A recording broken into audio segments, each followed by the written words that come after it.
Hey guys, Justin Bell here on Drive to Win. I'm your host, and we are here once again in the beautiful SiriusXM studios at the Wynn Las Vegas.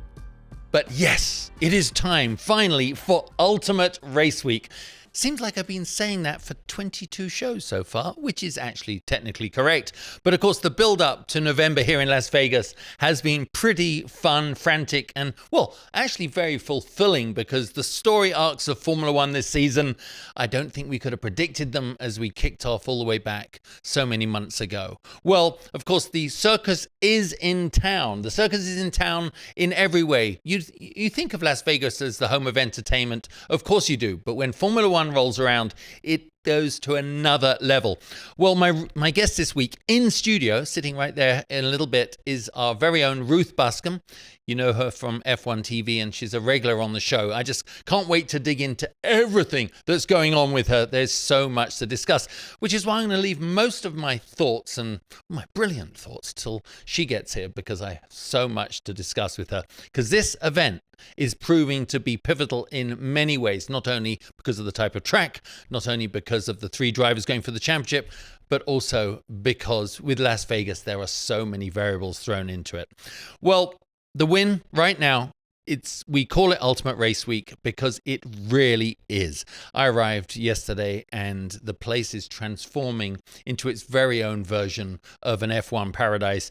We have Formula One cars up. There's McLaren's actually right up on the podiums behind the craps table and where everyone's playing blackjack. I mean, it's kind of, I don't know what they think, especially if they're here for a conference like some of these people are. They must be like, what on earth is going on?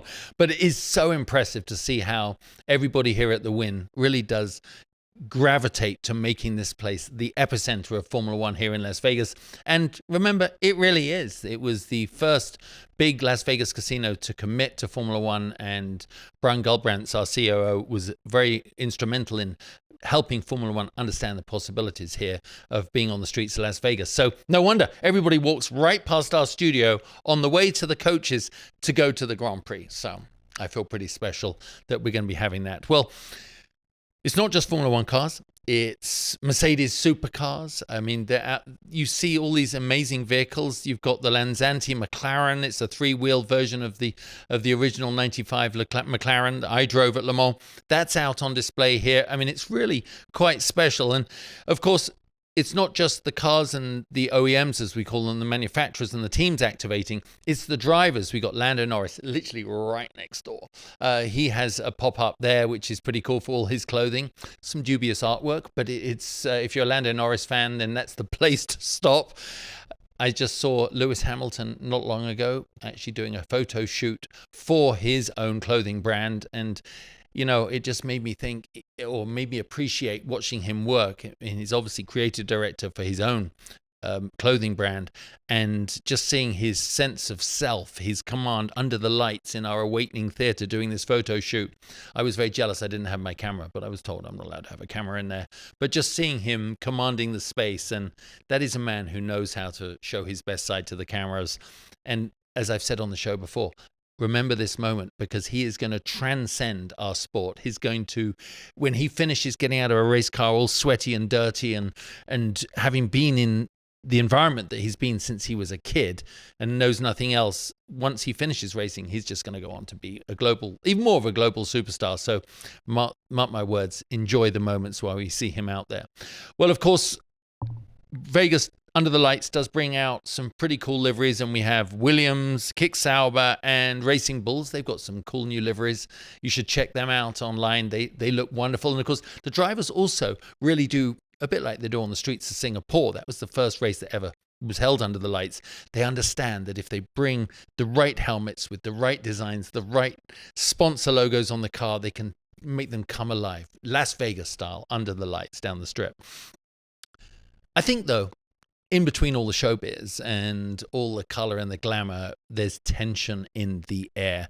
The Drivers' World Championship can't actually be settled this weekend because of the lead that Lando Norris has. It can certainly be affected in so many ways. It's great for us that it can't be settled this weekend, because isn't it awful when a championship gets finalized like Max's last championship, before the end of the year, and 2 ago rather, and we knew 5 or 6 races out he had won it. This is just so good for us because it's compelling viewing. But it is the deciding race for those top 3 drivers on whether they have either the chance to consolidate it and close it down in the next couple of races, or maybe in the next race, or whether they have a chance to stay in the game to be a contender, obviously in Max and Oscar Piastri's case.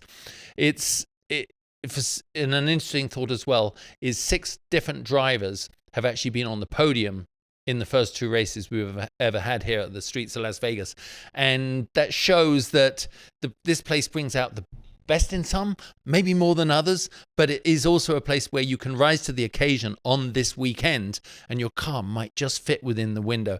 And I really want to talk about that with Ruth, because we've seen different pace from different cars in different types of tracks traditionally throughout the last couple of years.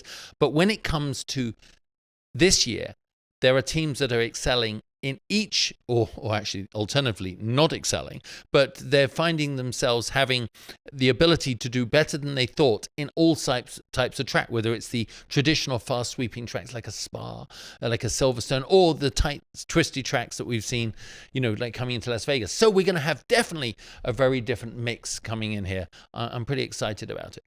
Well, as someone that I don't live in Las Vegas, but I'm here enough to know how the heat of the desert can be cruel and it builds up over the summer. So when we normally go into this race, these streets are caked in oil and grease and the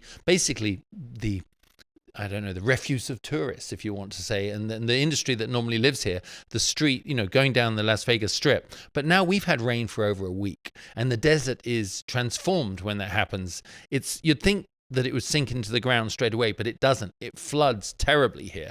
Flash floods everywhere. And the weather outside as we tape right now is absolutely horrendous. So it's going to wash the streets clean. Now, I'm interested to also find out about this from Ruth.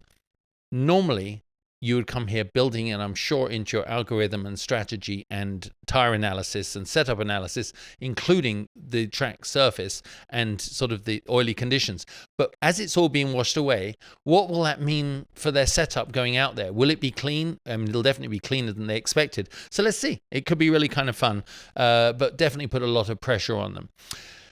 3 weekends to go, including this one in a row, back to back. Literally, the pressure mounts for everybody. So this is the start of a final swing that is going to determine so much for not just those drivers, but entire teams and everybody that works there, with the incredible points fund that comes from placing well, or even gaining another couple of places in the Constructors' Championship. So there's so much going on, but the pressure on those individuals to keep momentum through these next few races is going to be very special, especially when it comes to damage. When you're on the road so far from home, we see it a lot. It takes a toll on the team. They can only carry so many spares. There's very unlikely many spares with all the latest upgrades in their package. So I think it's going to be a very difficult race. If you do have an accident, it's going to have a knock-on effect into the next ones. Lando doesn't actually believe in momentum, which is an interesting way of thinking about it. For me, that's his way of isolating himself from superstition and folklore and people saying, well, when you're on a high, you're on a high. When you're on a low, you're on a low. As a driver, you have to believe that you come in each week with the ability to win, perform at your best without being affected by what happened on last Sunday. So I think that's Lando's part of his sort of internal mechanism for defending his position. But how is he going to perform when he comes out here? I mean, let's look at the stats right now. He is driving like a champion. His mindset is that of a champion. I think it's no coincidence that he has risen to each challenge in the last few races better than, well, probably any of us predicted. And he's 24 points clear of Oscar Piastri right now. It's a big advantage. It can't be overtaken in one single race, but the gap can certainly be narrowed. So how are they going to do it? How's he going to approach the weekend? I know what I would say to him if he was my friend. I would be keep doing what you're doing and ignore the noise. I think that's the best advice. But of course, with his last win in Brazil, he did show concern for the outright pace of Max Verstappen in the Red Bull. if Max hadn't started from the pit lane, I think the pace was there that he would have won the race. But there's many situations, right, where if, and that wasn't the case. So I think Lando and the team have probably analyzed where they can exploit some more pace in the car and himself, and he has to get pole and win. But Max said that to me last time as well. Well, also appearing for the first time on the streets of Las Vegas is F1 Academy. Running for the first time. They're in a tight battle for the championship between Dorian Pin and Maya Weg, I think you said. And they race for Mercedes and Ferrari junior teams respectively. Imagine that, the honor and the resources in wearing either a Ferrari or a Mercedes race suit. And believe me, these ladies are tough and they're fast and their race form is at its best. They've both been swinging back and forwards between taking victories, but of course, when it comes to the championship, only one will win. And at this stage, being a championship winning female with the attention that is being shown to F1 Academy as they then progress F3, F2 into F1 is absolutely pivotal for them. So I'm sure the fight on the streets of Las Vegas is going to be very intense. I do actually have in our Tag Heuer special edition show, which goes out on race day, I actually have the lead lady running the F1 Academy and hopefully one of the young drivers coming in. So I have so many questions to ask them, because imagine performing on the streets, not just in front of the F1 fans, a great way to get your name known, but also in front of your peer group, the people that you want to impress most, and of course the current grid of Formula One drivers. So you remember at Austin, I said I had lunch with Mika Häkkinen. Well, one of the things he told me at the time was all about his daughter, Ella, and how incredibly fast she was, how much money he was investing in her Formula One career, how he really truly believed in her potential to get all the way to Formula One. And then he whispered to me, he said, she just got signed by McLaren, which is now public news. So Ella has been taken on to the McLaren Junior program. And I'm just telling you, if she is half as good as her dad, if she's a third as good as her dad, but has that same Finnish mentality, that ability to just, I don't know, push yourself to a limit I certainly could never find, with the discipline and the technical knowledge. I think having Mika in her corner is obviously a massive advantage. And Mika said to me she's going to be the first big successful female in Formula One, which is very possible, right? So I'm excited to see that. I'm excited. Hopefully she's coming here to Las Vegas and maybe we'll have a chat with her. Anyway, so much to look forward to this week. And this place is alive. The fans are all starting to arrive. The studio here is the hub. So I'm really proud about that. But let's bring on my guest. Well, Ruth Buscombe. You know her as a British motorsport engineer, and she's a presenter for F1TV. She actually had a first-class honours degree from the University of Cambridge, and she went straight into Formula One with Scuderia Ferrari. She worked for them. She then went to Haas as lead strategy engineer, and then went to Sauber 3 months later. But then she left her position as head of race strategy at Sauber for the glorious world of racing media. I think it was a good decision for her because her knowledge has now become our gain. So she's here with me now. Ruth, I'm so glad that you are finally joining me back in the studio. I know, it's so nice. I feel like I'm coming back home to my glitter-filled Las Vegas home. It does mean your wardrobe can go wild. I know, and I'd like to think that it's just for Vegas. I think you are a sparkly person. You probably just want this every week. Yeah, you know what? Last year after the LVGP, I wasn't aware of quite how many glitters or sparkles I was wearing until I landed back in Heathrow at 6 a.m. after the race and suddenly was very aware of how many sequins I was wearing. But other than that, I think you got to lean into the aesthetic. And you do. You are culturally appropriating around the world. I notice. Wherever you are. Thematic dressing, darling. Is that what it is? It's called. Yeah, it's very Zendaya. Well, you do it well. But Vegas is, I mean, we're joking, but you love Las Vegas. Ever since you came on the show, Las Vegas is, I mean, you've been here gambling. You were exercising that brain of yours here at the casino over the years. Yeah, I've been coming here since I was 22. So not that long, really. Not that long, just 2 years. But yeah, no, first started coming to Las Vegas back when I was a mere graduate working in Italy for Scuderia Ferrari, playing poker because it's the same maths as race strategy, or type poker is.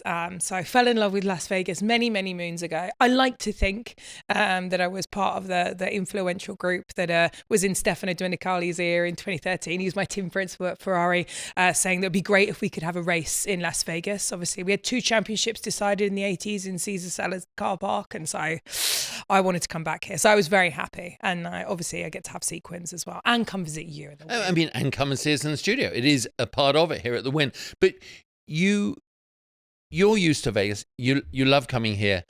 But what do you think for the teams? The first year it was like, oh my God, we're going to Vegas. We're in the desert. It's going to be cold. It's going to be hot. It's going to be whatever. It's late at night. Now, third year, it's now part of the cycle, isn't it? They know what to expect. Yeah, definitely. And actually, I mean, obviously I'm a very unreliable narrator, given that this is my favorite place to come racing. But, it is such a great spectacle. We get great overtaking. Turn 14's made some of the best overtakes we have all season.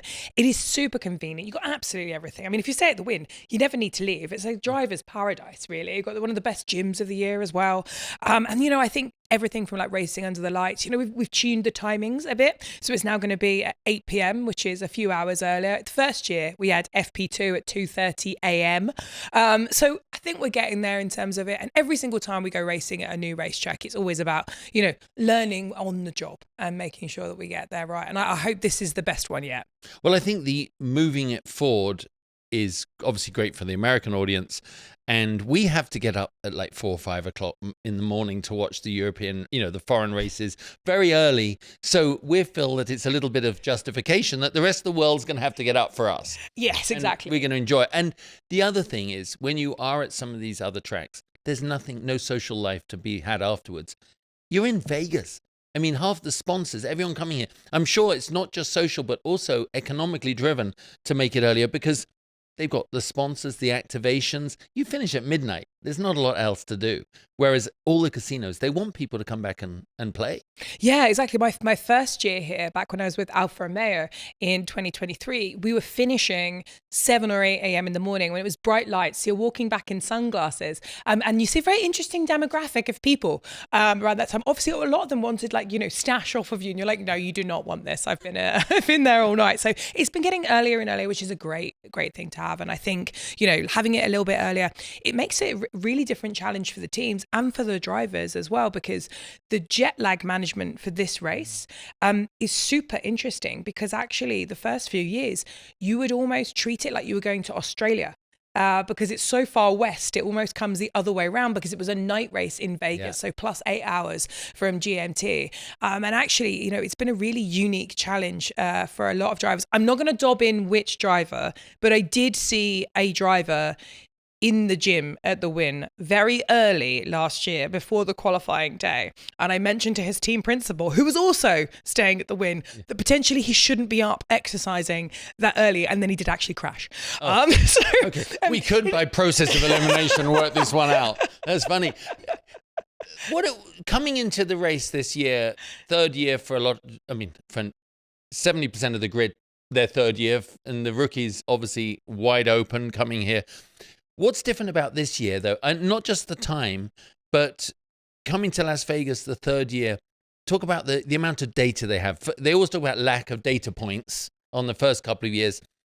Now, not quite the same coming here from the strategy point of view, from the tires, and then that leads into, has the rain washed away all their predictions? Yeah, it's a really interesting one, because the first year you go somewhere, you don't have any data, you got to learn on the job. The second year, it's often the hardest, because you kind of say, do I believe what I'm saying right now? Do I believe what I'm saying the first year? And we've had 2 completely different races. The first race was dominated by safety cars, dominated by, accidents, but the hard tire was still the workhorse. The soft was pretty much unusable. The medium was all about whether or not it grained or not. Last year, we had a 2-stop race. It wasn't a 1-stop, it was a 2-stop race. It was a lot more, Mr. George Russell, the unlikely Vegas hero, coming out because the Mercedes, a car that was struggling so much with the tyres overheating, suddenly got the tyres in the right window when everybody else was kind of ice skating around this track. And so going into this year, we've seen a trend this year of it pushing more towards a 1-stop race, because Pirelli, honestly, they've done a great job with the tyres. But I think, we're going to have to talk later on in the race weekend, because it's going to be about what info they can get during the free practice session that's going to help them understand. For me, it all comes down to whether that medium tire grains or not. And graining, for those of you that don't know, is like, when you have an eraser and you kind of physically get bits of rubber fall off of it. That is what happens to these tires. Now, if you get front graining, sometimes it can stop basically because as the tread kind of wears down, you have less of an imbalance. We get graining because basically the track is really cold, the tires get really warm, and it kind of flicks away. As you well know, you get it in American series as well. But it's one of those things that you can either go through it and it can be fine, or it can just be an absolute disaster. And around last year, it was about 10 to 12 laps into a stint where everyone found out it was a disaster on the medium. So yeah, I think it's still going to be a case of learning on the job. And I think it's a really different dynamic this year going into the race. We've got a lot of drivers with absolutely everything to play for, and we've got a lot of drivers with nothing to lose. And I think that in and of itself is going to make a really interesting dynamic, because I think we're going to have a lot more kind of aggression when it comes to racing, which usually for us gives us a better race. We're going to unpack a lot of that a bit later, because obviously we do know this is a pivotal race in so many ways. But I wasn't joking about the rain washing everything away. Generally, the last 2 years you go, well, that's Las Vegas Strip and all the accompanying roads is a busy highway. It's like touristy. There's oil and water and food. It's just a messy piece of asphalt, and the heat, it bakes in all summer. We just had a torrential rain for 2 days. The track is probably as clean as it's ever going to be. We only have a F1 Academy out there, which is probably better than a load of Porsches or Ferraris driving around. And of course, I guess F1TV are going, F1 Academy are going a bit later on, so they're probably not going to be out there first. How does that change from the team point of view, what the track is going to be like when it's clean? It's so clean. It is, but what we've learned in the first 2 years is that actually here, because the majority of the track itself is open to road traffic overnight, it resets the track almost 100% overnight. So every single day we start again effectively from zero. So I think, although we have had that lovely rain that has cleaned it, it's going to make a bit of a difference. One of my favorite facts of the year was in Monaco Grand Prix. You could always tell what the track was going to be like the next day based on how good the party was at Raskas, because the better the party, the worse the track was, because that was the corner of the track that had the most. So I think maybe we could apply the same logic to Las Vegas, that if the party is good overnight, the track will go back to zero. But yeah, I think it's going to be the same. I think we're going to be starting again pretty much from zero. Most of the track itself gets open to the public. You did mention F1 Academy, which is really interesting. Fun fact about tire rubber, when we have like Hoosiers or different branding, which are run on the other kind of series like the Porsche or the Ferraris, it's actually worse for track evolution. Whereas because F1 Academy runs on Pirelli tires, it's good for us for track evolution, because you get this kind of like fancy chemical adhesion. And there's some sort of chemical match-up between the form. It's the same company. It's the same company. So I think it will make a little bit of a difference. But honestly, I think with that long straight, it's going to be really tricky for tire evolution. And it's the lowest grip track of the entire year. So the tarmac itself is incredibly smooth. It does have my favorite curbs of the entire year, which are playing cards. I love that. Fantastic, aren't they? So here's a fun game to play. Imagine, for anyone listening to this obviously knows the state of the championship, but what a year we've had. A wild roller coaster. And if you had been a betting man like someone in that control room, you know, not easy to be ahead of it the whole way through. How would you describe this season to someone that doesn't know? Because it's wild. It is, isn't it? So it's been like 6 of one, half a dozen of another. Because at the beginning of the year, we thought McLaren were going to dominate the Constructors' Championship. This year, it's the last year of the current set of regulations, the last year of the ground effect era. And McLaren had built an absolute rocket ship. And everyone was expecting the McLaren to carry on that trend, which is exactly what happened. So I think the Constructors' Championship, they won it earlier than anyone ever won a championship before. Was pretty much by the script. So I think if you betted on the Constructors' Championship, you're pretty happy. I think on the other side, if you bet on the Drivers' Championship, you've probably had about like 3 or 4 outs at this point where you put a stop loss on your losses and then realise you probably shouldn't have done that. For me, it's ebbed and 3 or 4 times in the season, with obviously Lando coming out strong, then Oscar taking over, and then we had that run from Max. And now I think it's the first race weekend where, depending on the outcome, Max could theoretically be out of contention and it goes down to just a 2-horse race. And it's so interesting, isn't it, how it has just changed over and over again. And I think if we'd had a wet Brazil Grand Prix with a couple of DNFs, it could be completely different. Yeah. I love the fact that when Max was 120 points or 130 points back, they're like, oh, well, I mean, you'd have to have both McLarens take each other out for that to work. Bingo. And then it's like you'd have to have Oscar, and then Lando drives in the back of, I mean, you couldn't, right? You were involved in the F1 movie.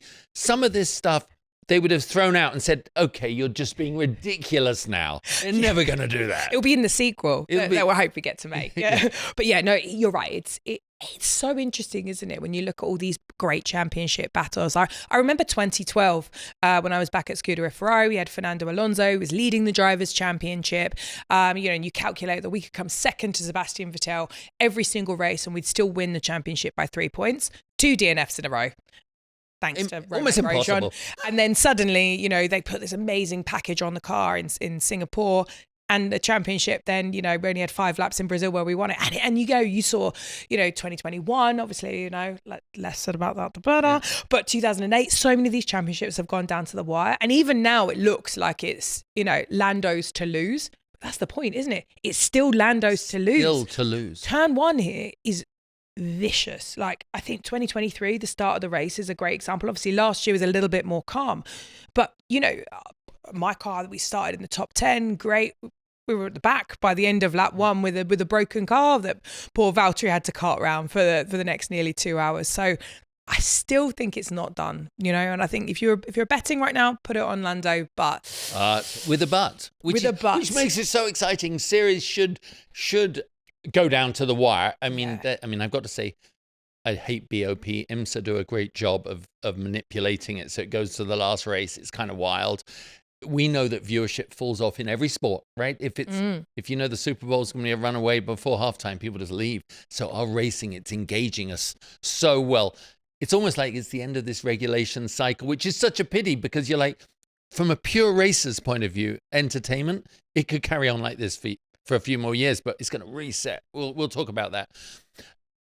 You've got 3 drivers coming in, obviously Max, Lando, and Oscar. Probably very different camps, very different mental approach. We're talking about it at breakfast. I mean, what are they going to come in with their different attitudes and strategies? Let's just say we were sitting with each of them in turn and we were giving them advice. How would you help them? Or how do you think they should approach it? Start with Max. How's he going to start? I think they've got the easiest psychological job because they've got the hardest job to do in terms of the points gap. Last year, they weren't able to race. They won the first year. They weren't able to race last year because they didn't have a skinny enough wing. And the weird thing about Las Vegas is with that really long straight, you need to have a skinny rear wing. You need to be able to do the top speed and you need to get energy in the tyres. So it's tricky because it's not a particularly easy setup challenge. But we know this year Red Bull have nailed the skinny rear wing demand. They did a stunning job in Spa, Monza. They've got the wing this year.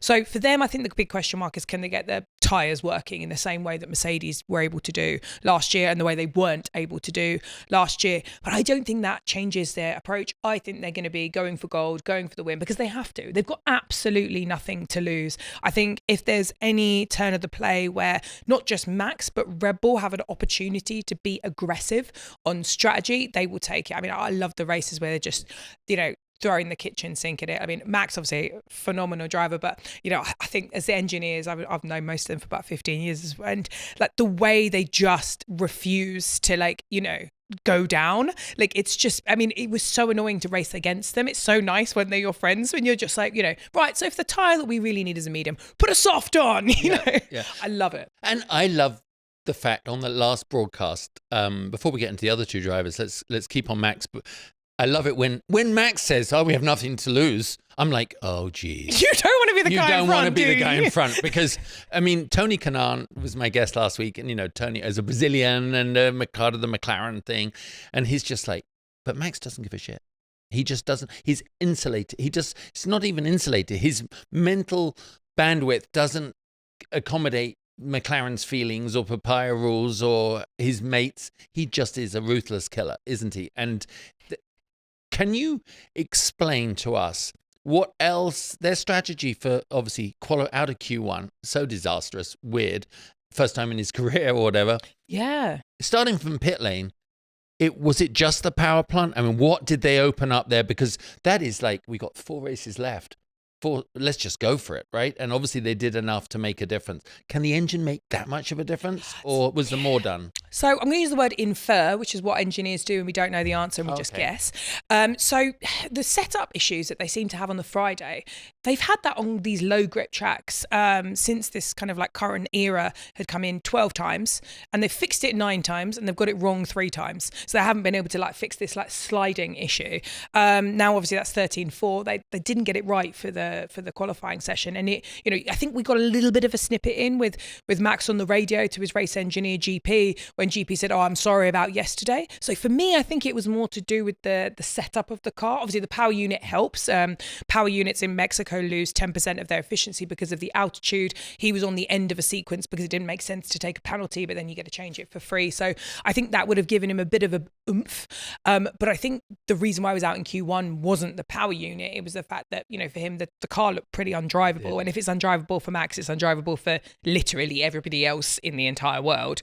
And I for me, it looked like they kind of like changed the setup. Now with these year's regulations, you have the sprint qualifying, the sprint, but then you can unlock the car's performance, learn from what you've done, fix your problems, or make it worse. We've seen teams make it worse, but it looked like they changed the setup as well as when they started from the pit lane, and they were able to extract a lot more. The car looked a lot more comfortable to drive, and these cars are hard to set up. You know, we've seen even McLaren struggle so much in Baku. It's not an easy thing to get these cars right. Like inherently they kind of want to understeer in one speed range and oversteer in the other speed range because they're ground effect cars, which means a lot of your downforce comes when you're going fast, which is why teams have found all these weird and wonderful tricks to kind of try to shift the balance of whether or not your fronts are biting or your rears are biting at different speed ranges. But I think that, you know, they went for it, you know, They changed a lot of things, which even then, you know, maybe it didn't work out for them in the sprint qualifying and the sprint,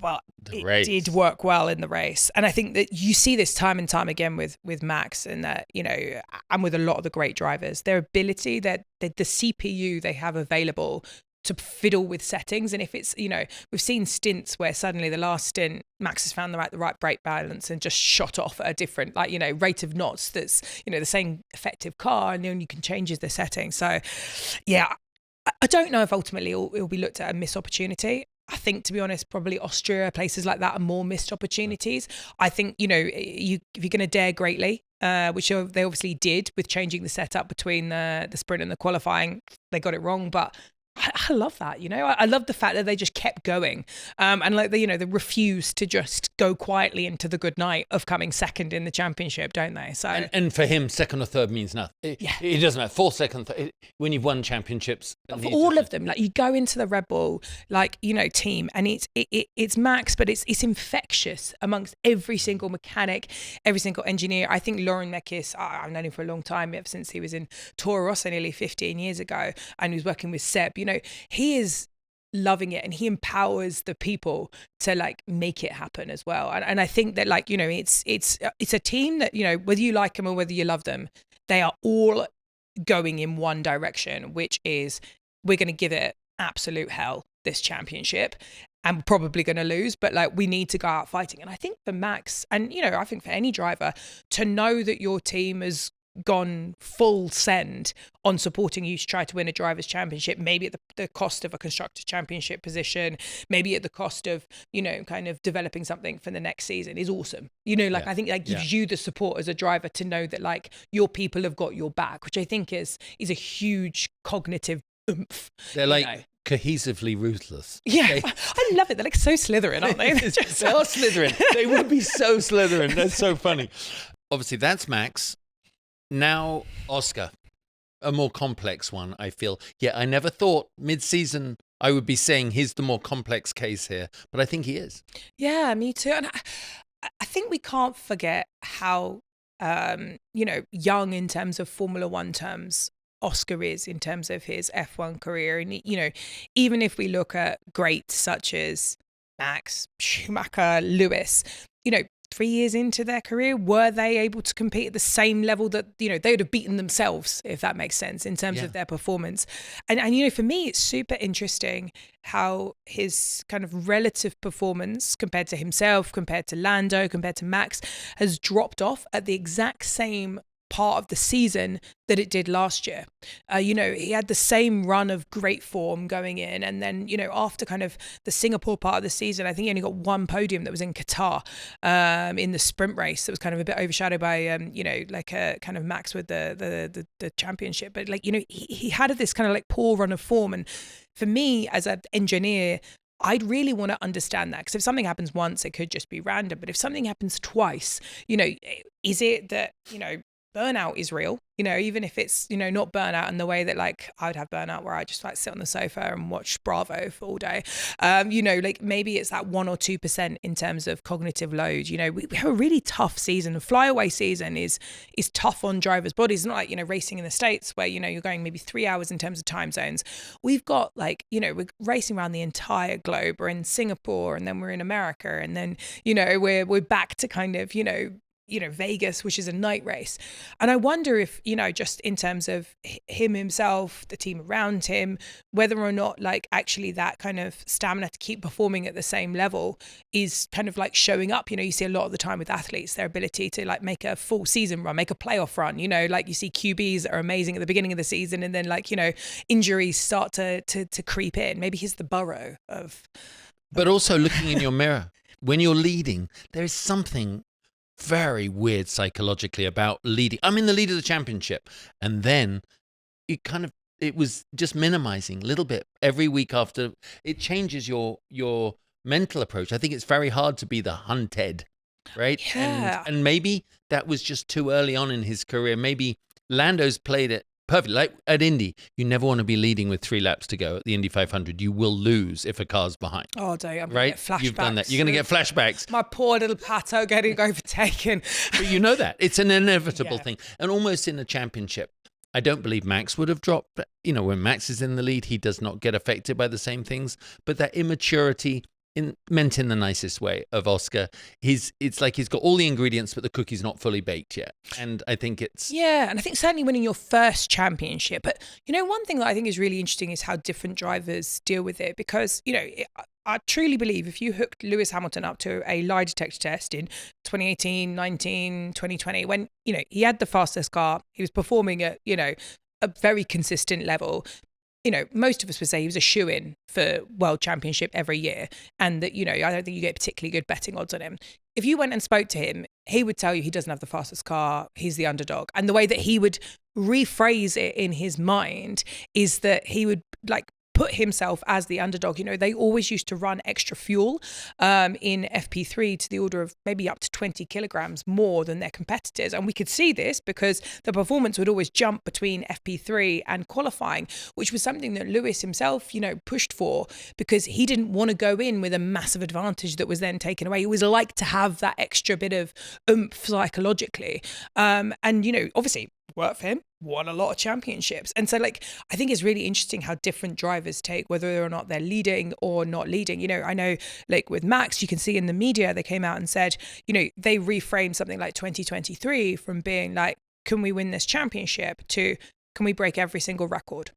So they were still in the hunt, because they were in the hunt to be the winningest car, the hunt to have, you know, they had 10 races in a row that they won, which was another record. You know, they're like, without Singapore, they would have been the first car ever to have won every single race in the entire year. It's the only, no, I like Max, but I was pretty happy that my MP44 from the McLaren car that's still got the record. Same thing when the Mercedes DNF'd. I like to have the Senna car as the one that has the record. But, you know, that reframing of creating a new challenge. So maybe, you know, you are the hunter and the hunted. And most drivers will say they don't mind, they don't care. But it is easier to attack than to defend. And not just for the drivers, for strategists, for every element of the team. You know, if you've got less to lose, it's easier to make the big plays. I always remember that race where, you know, it was the race where only Lewis Hamilton was on the grid because 19 other cars changed their tyres at the start of the race. We started on mandatory X-wets and everybody else said that you could do it. And then, you know, obviously it was a mistake. Mercedes, they held their head up. They beat everybody else across the season,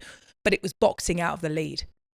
And they even did it with the other car, but they didn't do it with that because it was the hardest thing is to give up the lead of a race, which you look at last week with Red Bull, they did that, didn't they? Yeah. Like it's that fire. So interesting, these dynamics on so many more levels than we know, you know, when just observing from the outside. If I was going to write a thesis on or a study on how an athlete can overcome demons, can get his mind in the right place under intense scrutiny from the media, and damned if you do, damned if you don't, it would be Lando Norris this season. He's done such a great job. He has really done a great job, and I think you understand the emotions he has, maybe more than other. You say Lewis is very emotional, but he's not in this hunt. You know, Lando coming in here, leading right now, clean sweep in Brazil. I mean, absolutely, he cannot do more. Someone said yesterday to me, "Oh, he's just got to finish second." No, you think you're going to finish second, you're going to lose. You've got to go in believing you can win every race, right? He has to have that attitude. Yeah, for me, his season changed. The final corner of Monaco when he was 0.13 seconds faster than Charles Leclerc, who's a tough man to beat on any Saturday, let alone Monaco, which he's phenomenal at. And for me, like when he put it on pole, I was lucky enough to be stood, you know, kind of right behind where the cars were parked up because we were going out to film. And, you know, he was just so happy, like, got to kind of give him a hug and say congratulations. And he was effervescent that entire race weekend. I think, you know, mentally, like, you know, he's been very open in the media saying, you know, he's deleted social media. He doesn't read that. I think he's happy in his, you know, kind of like personal life. He's happy kind of professionally. He's built that team around him. And I think we should also, like, you know, maybe I think he's learned a lot from last year. You know, and he's been the first person to say that, you know, like he's a better version of himself than last year. And I think, you know, where, you know, it's easy to get like beaten by Max in a mental game, but like probably Max had the edge last year over him. And admittedly, I don't know how he would do if it was versus thing, but I think he's kind of done the same to Oscar in terms of getting that cognitive edge. And, you know, obviously with him, with the team, making sure that, you know, like McLaren are still supporting him. And, you know, obviously we had the kind of the driver switch and things like that. And, you know, like he's managed to get everything in the way that he needs it and the way that he wants to perform, because each driver's different, aren't they? But yeah, let's see. We'll say that now, DNF and lose a championship. I know, but I hope not. I hope not. I'm really going. What I love about modern day Formula One is it has created such passionate fans in this. Within 20 feet of us, there's very different people supporting very different, you know, groups of the drivers, and I love that. I love the fact that it's bringing out all these emotions. I now am like, you know, Lando, come on, boy, this is your chance, because we don't know what's going to happen in the next. McLaren may not be in a position to win a championship for the next 3 years. We don't know. So I think that's why internally, Oscar and him are like, one of us has to bloody do this. I completely agree. But I think it's more stressful than, you know, if it was last year, which is actually why I quite like the fact that the regulations are changing, because on paper, you know, we don't know everything. No one knows everything. But if you listen to kind of the paddock whispers, it's not the McLaren that's necessarily going to be out front next year. So it's win it this year or bust. You know, cognitively, you've got to brace yourself for that.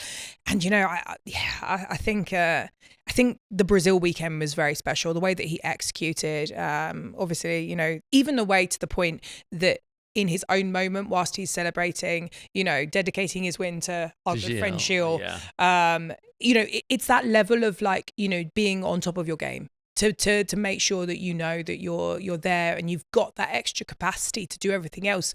Isn't on of itself a thing of champions, but I think it shows when you've got a championship mindset. And he's doing like Max would do in that minute. I won. Thank you. I did the best job I can. Max was too fast today. We've got 3 races left. He's playing the game. He's doing a Max. Yeah. And he's like, and we still got to do it. But I think that's so good because he can celebrate in a big way and in a month's time if he pulls it off. The team that the paddock whisperers are about for next year is obviously Mercedes could have a great engine in their hands. And, I've likened George to, he's just a smooth, cool operator. George Russell, I wouldn't, as I joke, I wouldn't want to be trying to get the girl ahead of him because he would probably slide in while I'm making a fool of myself and run off with her. That's what George has done all year. You look at his year, it's outstanding. Actually, and I know Kimmy's been quicker in qualifying and things, but George and winning last year, which was a fabulous race weekend. I know they like the cool decision, the cooler weather. What is it like for Mercedes coming into this with Antonelli on such a good run, coming into Vegas where they still need to do, both those drivers want to do well. I'm liking Mercedes' chance again around here. Don't you think they can come on form for this race? Yeah, they've been downplaying it, haven't they, in the media, which normally from the Mercedes camp means they're going to be quite fast. They're like the opposite of a Ferrari or a Red Bull. Normally when they say they're going to be rubbish, they're going to be really good. Yeah, they've been saying that they don't have the same advantage this year that they did have, in terms of getting those tyres working, which was the real key, not just to qualifying, but also to the race performance last year. I do think it's so interesting because I think George's biggest challenge this year, it was very clear they didn't have a car to win a championship. But I think he had almost a more stressful job, which is the Antonelli question mark, which is the beginning of the year.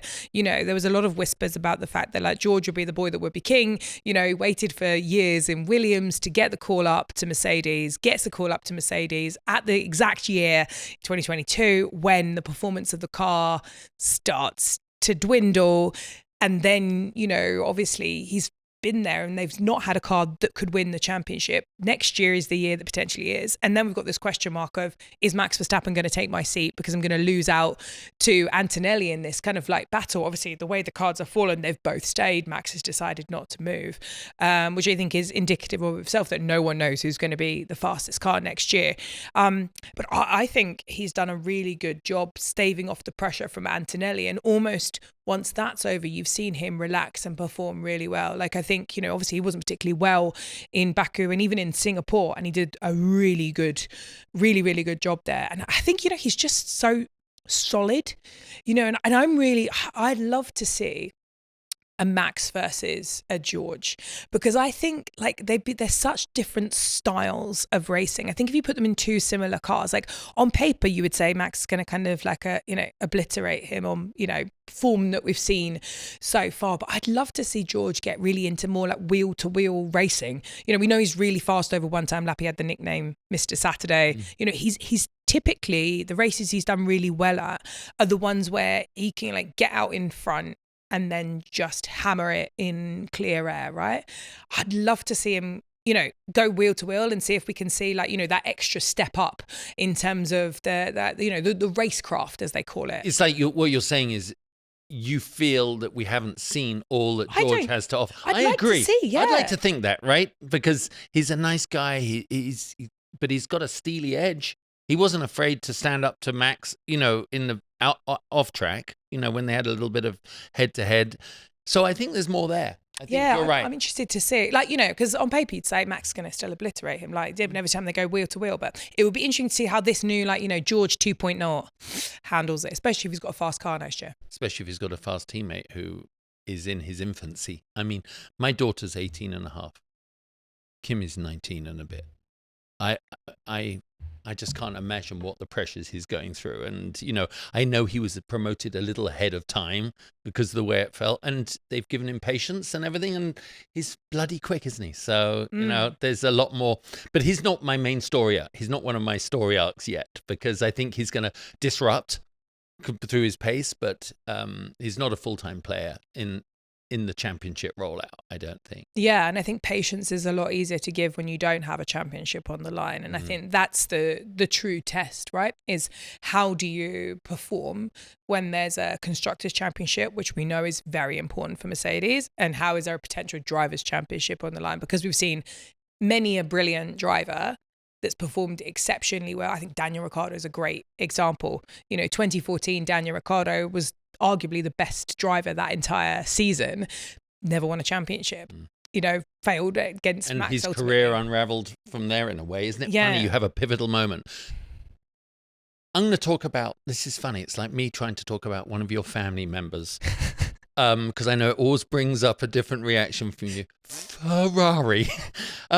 It is. It's like it's like me trying to talk about, one of your random cousins or something. You're going to get defensive. Geez, come on. I mean, I've never experienced an emotion in sport where I just will a team to do so well. And I wish the drivers and... You just want them to do well. You just want them to do well. Obviously, the John Elkin comments, that wasn't very helpful this week. But, what are they doing? I mean, what are they going to go for? Charles can be fast here. Lewis could be fast here. I mean, Hinch even said on the F1 podcast, he thinks Lewis could get third here, at the end of the race. They've got to try and have this as a momentum shift, don't you think, this weekend? Yeah, so George won the race last year, but actually the fastest man on track, had the slightly worse qualifying, was Lewis. Lewis was by far and away the fastest car here. He's been strong here. Obviously, he was in a different car. It was the Mercedes last year. The thing about Ferrari is that the other cars have all got really good strengths and really bad weaknesses. If you think of them as kind of trading cards, they've all got the Red Bull has got great downforce, but the ride is terrible, or the McLaren has got, a really good efficiency. It's good in tight corners. But then when we go here, it sucks. And the Mercedes the same. The Ferrari is not a bad car anywhere, but it's not the best in any singular element. It's not the fastest on the straights. It's not the fastest in low speed corners, medium speed, high speed corners. It's not the best with the ride, and it's not the best in yaw. So it's not that they've built a bad car. It's just they're kind of perpetually second almost, or never able to, whenever you go to every single track, they've all got different characteristics, which is why we see the kind of people ebb and flow. Obviously you can bring upgrades to change that, but I don't think we've really seen a track where they have been the best, but they've been beating different teams every single time, if that makes sense. Yeah. And it's very clear that, obviously there was the China Grand Prix that Lewis won the sprint of, but then there was kind of the to do with the plank. And it's interesting. So in Formula One, with this era of cars, every millimetre that you can lower the car is about 10th in terms of pace. So it's a lot. In terms of the legality of it, you have a wooden plank, which is very odd to think that we have these multi-million-pound cars and then we still have a wooden plank on the bottom. But that's what the legality... What wood is it? Do you know what? I don't know. I should probably know that. Probably one that doesn't catch on fire too quickly. Do you know, it just does catch on fire quite a lot. It just goes out. But yeah, that's what all the sparks are, which you get to see. But you basically run it. You set the car up. You have to set it the same for qualifying as you do for the race. You can't fiddle it. And you're allowed a millimetre of wear, which doesn't seem like a lot, but 0.1 millimetre is the way that you do it too. So you want to get down to 9.1. And the reason why you get more trouble at a sprint weekend is because, especially with the old format of the sprints, you kind of wearing this across a race weekend. So, when you put 110 kilograms in the car rather than 8 kilograms for qualifying, and you're bashing around for 2 hours and 300 kilometers, it wears more. And I think the Ferrari's kind of, optimal window, the bit where it could have been the fastest, was really hampered by them having to raise the ride height. We saw that with the Mercedes car in 2022, that they couldn't run it low enough because it was bouncing like a donkey, and they had a different problem. But yeah, it's difficult because when it's something in the fundamental architecture of a car, it's really difficult to progress. And also, if you put effort in this year's car, you are directly taking away from next year's championship. And as a strategist and as someone that was at Ferrari for the last era change between 2013 and 2014, it's one of the hardest, most critical decisions that any team principal or CEO can make, is when do you turn off development for this year's car to invest in next year's car? It's a great poker play, right? When do you fold to go for the ultimate prize? Because from January 1st 2025, your wind tunnel credits that you have, every team's got a slightly different number depending on how they did, it's reversed from previous year's championship, you can spend them on this year's car or the 2026 car. So I think if you have a car you can't win the championship with, I think Aston Martin's a really good example of this, but you've probably got a great choice next year, but you put it all in the 2026 car. You've got a team like Red Bull that goes, well, realistically with our power unit, we think we're going to maybe be on the back foot and we want to keep Max happy, let's put it all on this one. But then you've got teams like Ferrari. But Ferrari also are Ferrari. Yeah. I hate to say it, Aston doesn't have a national scrutiny like Ferrari does. The Tifosi don't really care about next year at the moment. They just wonder why their $100 million boy isn't doing what he thought he was going to do, and why Charles isn't, and the pressure. And I just want a ray of sunshine to crack under Lewis Hamilton's visor. Yeah, I just want him to win a race, and it would be so good. And so we're running out of time on this show, but impossible. 6 different people have made the podium in the first 2 years. In fact. So here we are. We've got to put our money on the table. What are you thinking? I mean, no one's touched the track yet, so we'll talk about this. We'll talk about the shift. This will be fun. Every day we can talk about the shifting prediction based on what we know at the time, right? And then compare it at the end, because I think it's going to change. I think it's going to change a lot. So I think there's so many question marks. Yeah. So going in, you'd say probably George Russell is the favourite on paper from what we know, because of the Mercedes characteristics in the cold, and we're expecting it to be very cold. One of the coldest races ever, I believe, currently on the prediction in terms of the I'll be in the hospitality suite while you're down in the paddock. I'll be in the pit lane freezing, wearing sequins probably. They're very good for thermal insulation. Do you know what? I think the McLaren could be up there, but also I just don't want to write out Max Verstappen. So I think, I'm being a proper engineer here. I'm not giving you a prediction, but I'm going to say ranking wise, Mercedes, then McLaren, then Red Bull, then Ferrari. But I think those top 4 could easily switch around. And any of the drivers could. I mean, that's the reality. Yeah, not Max. No. Is he still in it? I didn't know. Hate to say, but that talk about running the clock out, right? A whole nother discussion. No, I think you're right. I mean, my prediction, I'm going to make it in a little bit. But I think it's along those lines. Yeah. Either way, we can absolutely be accurate in that the weekend is going to be very influential and impactful on what happens for the rest of this championship. 100%. It could be turn 1 at 8:03 p.m. on Saturday night. The championship picture could look completely different. And don't you just love that? I love it. Well, thank you so much for coming on the show. As always, we're going to see you all week. This is great. I know you have a lot of obligations. What do you look forward to most about racing in Vegas? Do you know what? It's standing on the grid in Vegas is one of the coolest experiences in all of Formula One. I love, when I first started in Formula One, I was really looking forward to go racing in Singapore, which at the time was the only night race. And there's something about being under the lights with all of the atmosphere. Singapore is level 1. I think Vegas is about level 100. So for me, it's that build up. It's being on the grid. It's seeing all of the lights. I love an inanimate object. So, the sphere is a great element of the racing, and it's just the atmosphere here. And the fact that we do get great racing here. It's one of the few street tracks, genuine street tracks, where we have proper overtaking, and that is just getting into the excitement of turn 1, lap 1, and the build up, and obviously the sequence. Ruth Buscombe in my studio, Vegas week.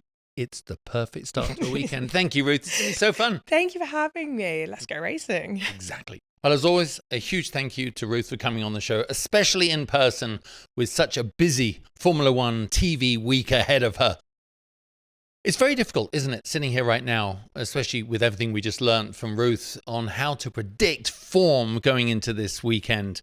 I mean, the race is probably going to be dry. It's a little earlier than it has been in the past.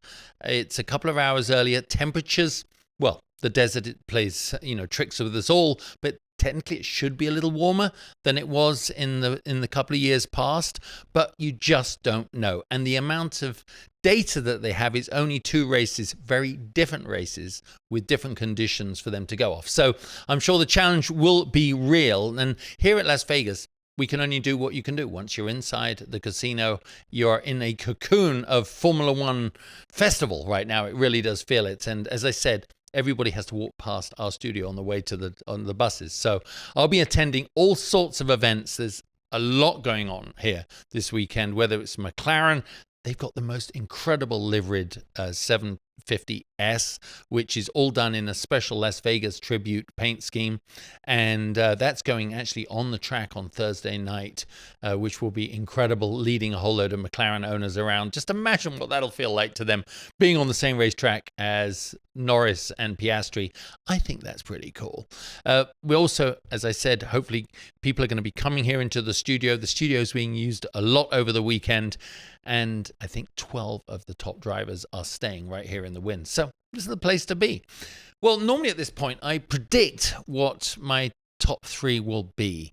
I think it's very hard. And as I said at the top of the show, 6 different drivers in 2 years have made the podium. So you certainly can't base your predictions on that. But based on form, I am still going to go with Lando Norris for the win.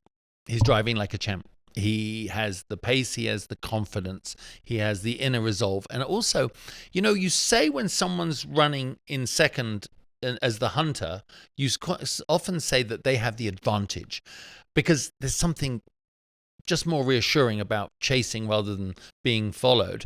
But in Lando's case, I think this is where he is able to transcend some of his emotional, mental issues when it comes to dealing with, you know, on consistent performance. Right now, he is in that window.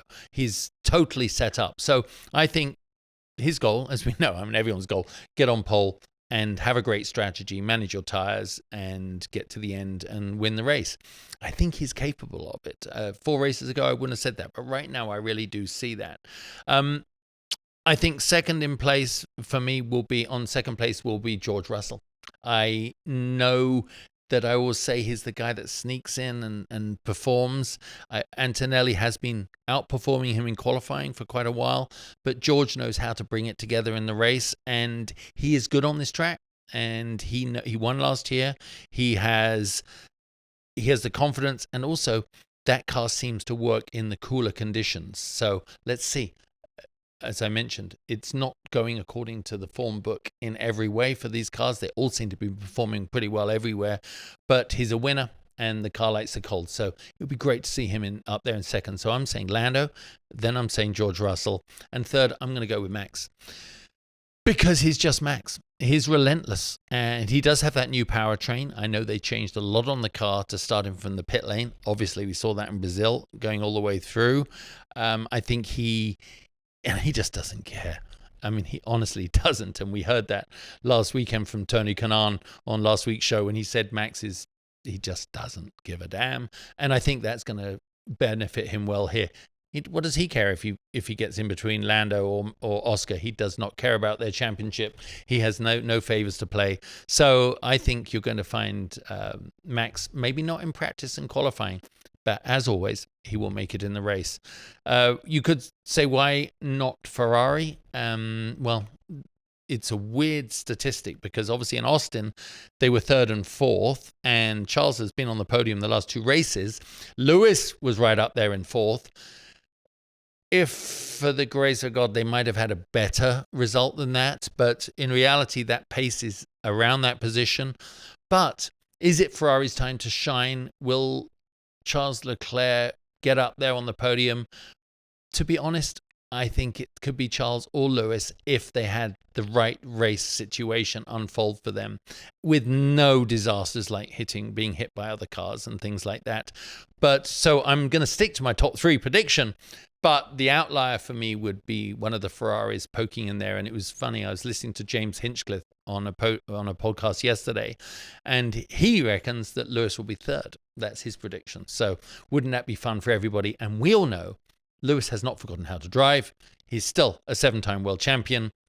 In a way, he's not exactly fighting for his career at Ferrari because I don't think it's that easy to offload him, but I'm sure he wants to start 2026 with a champion's mentality like he knows he has, using all his skills and capabilities. So we'll see about that.